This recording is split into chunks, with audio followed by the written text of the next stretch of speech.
फिसकटल्यामुळे इच्छुक उमेदवार चांगलेच आक्रमक झाले.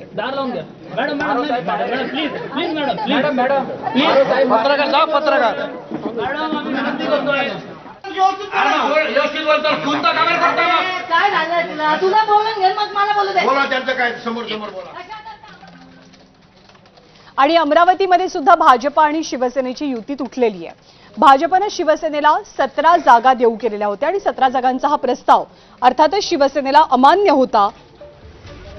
त्यामुळे पक्षाची युती तुटण्यासाठी जबाबदार कोण आहे तर भाजप आणि युवा स्वाभिमान पक्ष असा आरोप शिवसेनेचे नेते अभिजित अडसूळ यांनी केलेला आहे.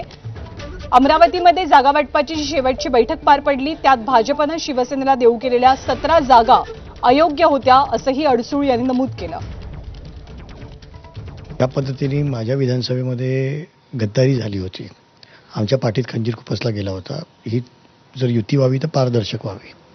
परंतु ज्यावेळी आम्ही बैठकीला बसलो होतो त्याचवेळी लक्षात आलं की ज्या ठिकाणी आमचे सिटिंग नगरसेवक आहेत भाजपने ती सीट आम्हाला सोडलेली दाखवली, परंतु तरीसुद्धा त्या ठिकाणी त्यांचे उमेदवार हे तयारी करताना युवा स्वाभिमानचे आणि त्यांचे पोस्टर बॅनर तयार होऊन त्याचे फोटो आमच्यापर्यंत पोहोचले. एक गोष्ट लक्षात आली की ही पारदर्शी युती होणार नाही.